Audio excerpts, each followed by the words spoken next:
everyone, I'm Kelly Antoinette V. Caruso, and for today's video report, me and my group mates will be going to discuss about intramurals and recreational sports. So I'll be sharing with you the development of it, how these fun and competitive activities started and grow over time in schools and universities. So intramurals and recreational sports didn't start as formal or organized events. Back then, students naturally loved to play and compete against each other. These competitions usually happened between classes, clubs, or small groups, and everything was done informally without official rules or school supports. At first, the contests were based on simple challenges, like one team challenging another. Schools or institutions didn't really manage or supervise these activities yet. But as time passed, intramurals, which means within the walls or games inside the school, slowly developed into extramural or competitions held outside schools against other schools. Eventually, this also led to the creation of official varsity teams representing their schools in a bigger tournaments. So the turning point came in 1913 when the first official intramural programs under the control of school administrators were established at the University of Michigan and Ohio State University. By 1916, around 140 schools already had their own organized intramurals programs. And in 1917, the intramural sports section was formed under what is now called the AAH-PERD, or the American Alliance for Health, Physical Education, Recreation, and Dance.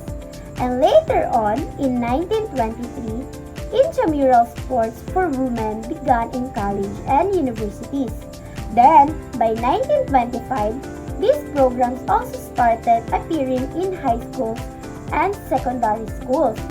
And finally, in 1950, the National Intramural Recreational Sport Association, or NIRSA, was founded by William Wilson at Dillard University in the New Orleans.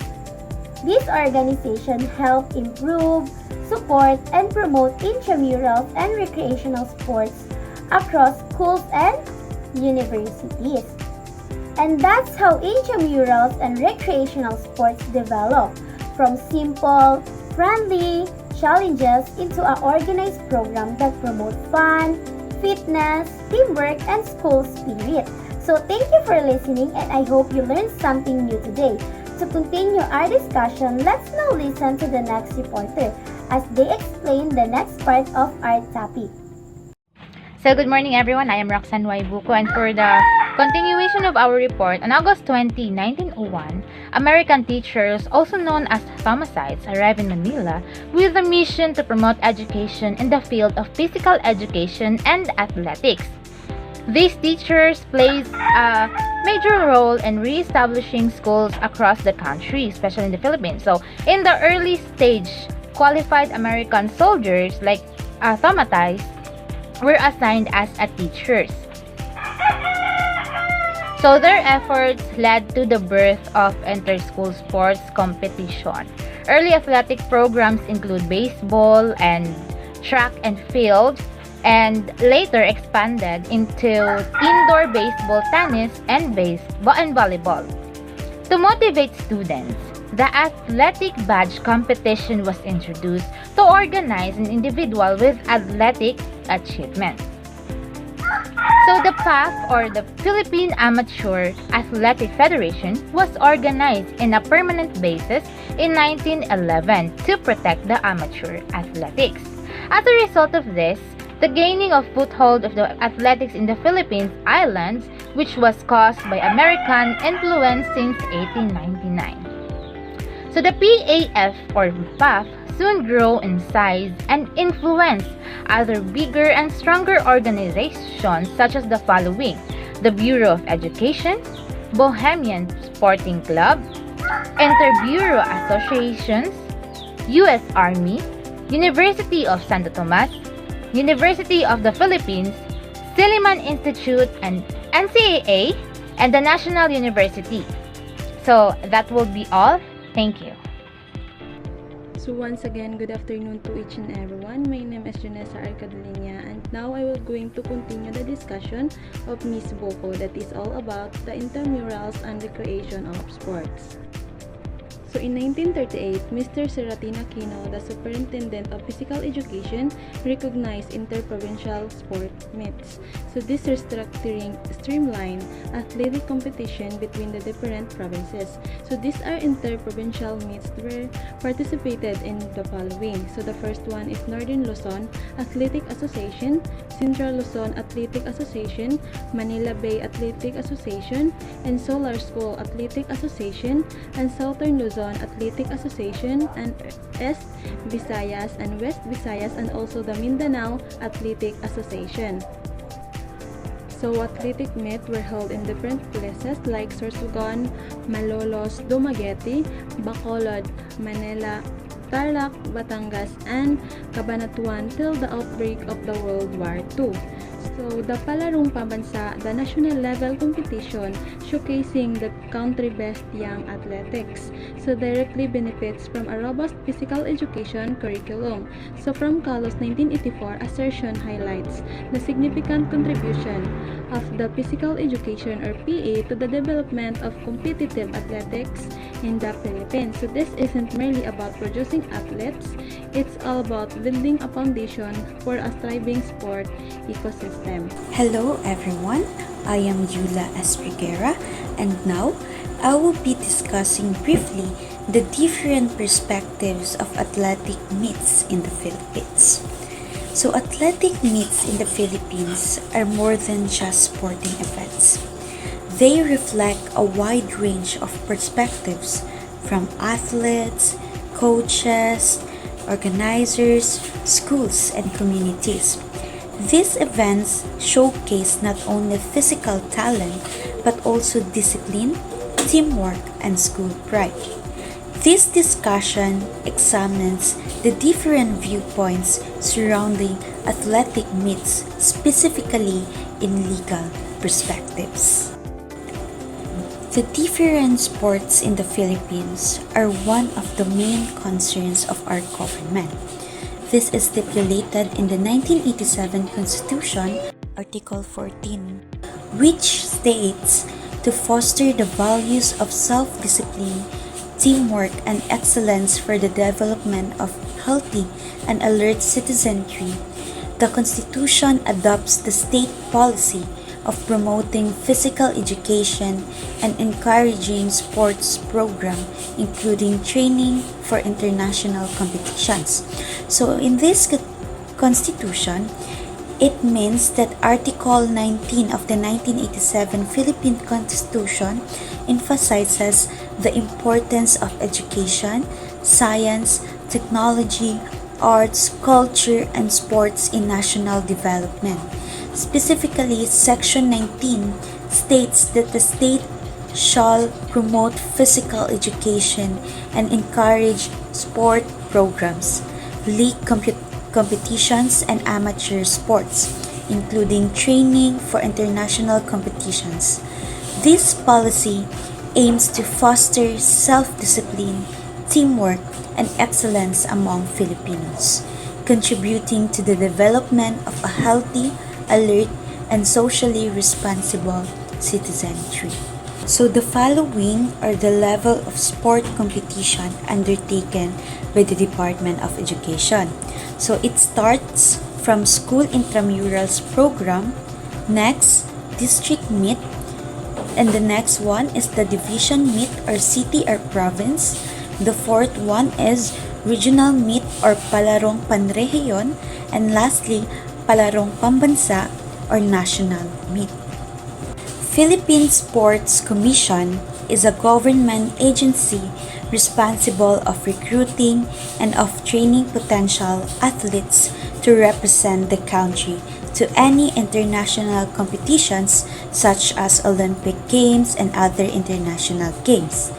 So Philippine Sports Commission or PSC is a government agency responsible for identifying, recruiting, and training potential athletes to represent the country in international competitions such as the Olympic Games and other global sporting events. It plays as a key role in developing national sports program and supporting athletes in their journey to compete at the highest levels.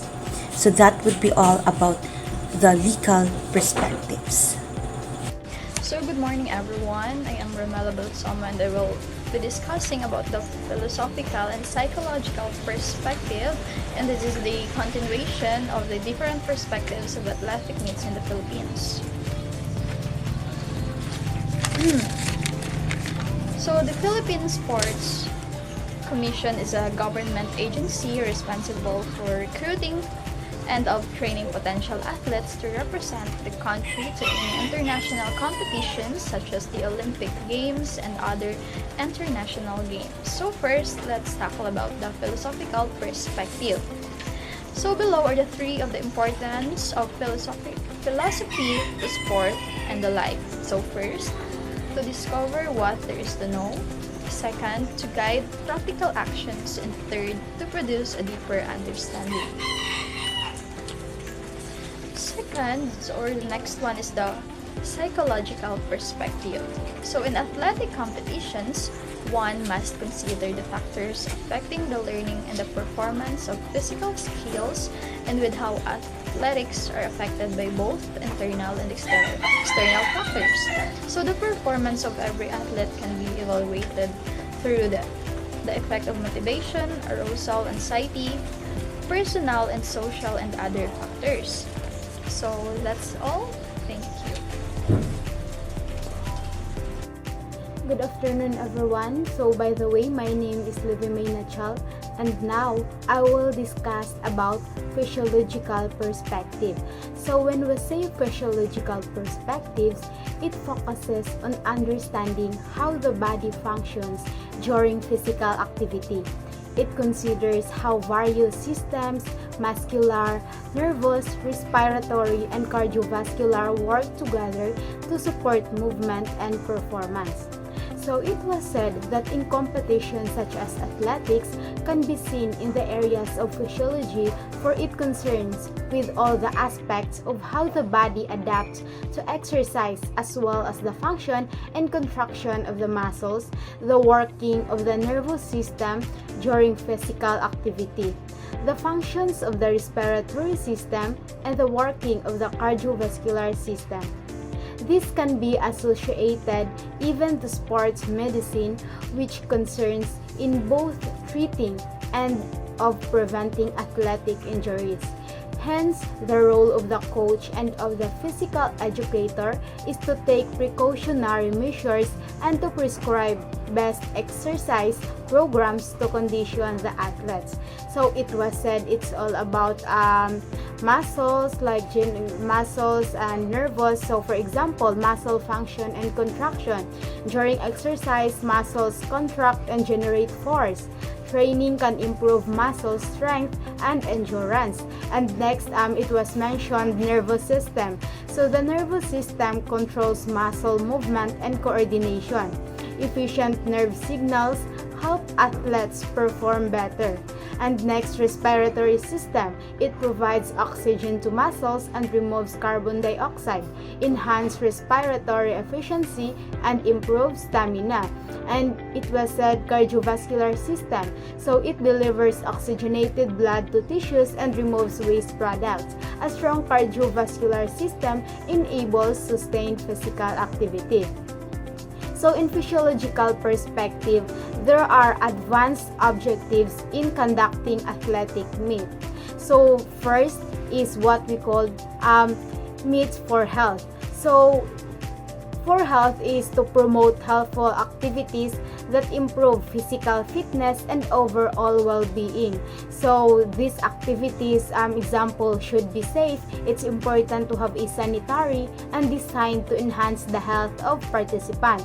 So for instance, ensuring proper warm-up and cool-down routines to prevent injuries and maintaining hygiene standards to prevent infections. So that you can understand, here is the example. So example, a track meet where athletes follow safety protocols and proper sanitation practices, such as clean equipment and facilities to protect their health. So the second is for leisure time.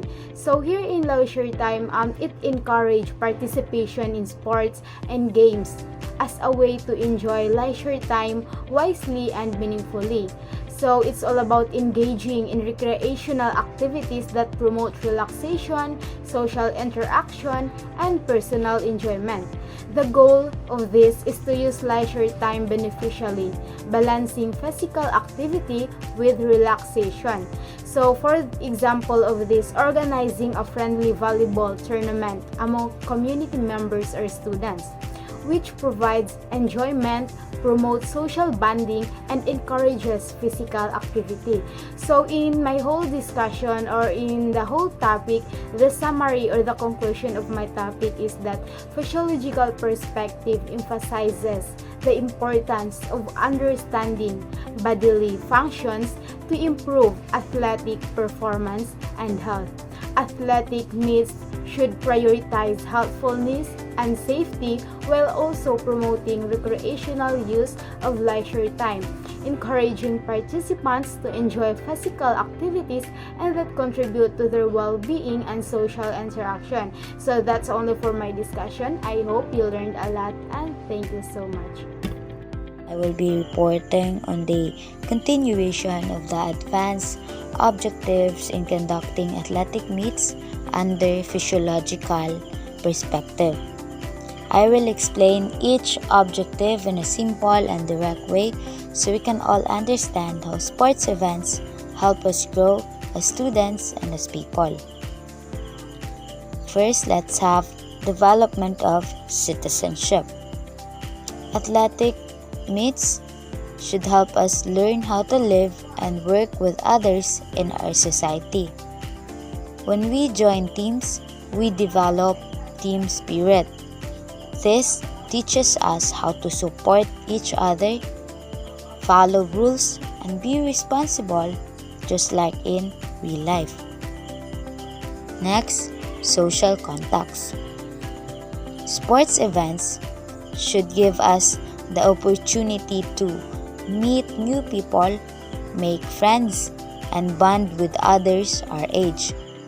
These social connections are important for our happiness and help us learn more about others and ourselves.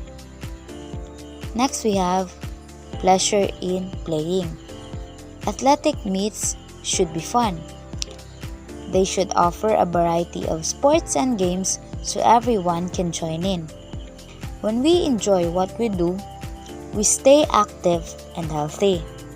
That's why it's important to include many different activities.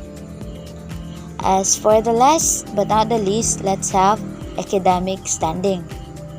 So, playing sports also helps with school. It improves our health and teaches us to manage our time.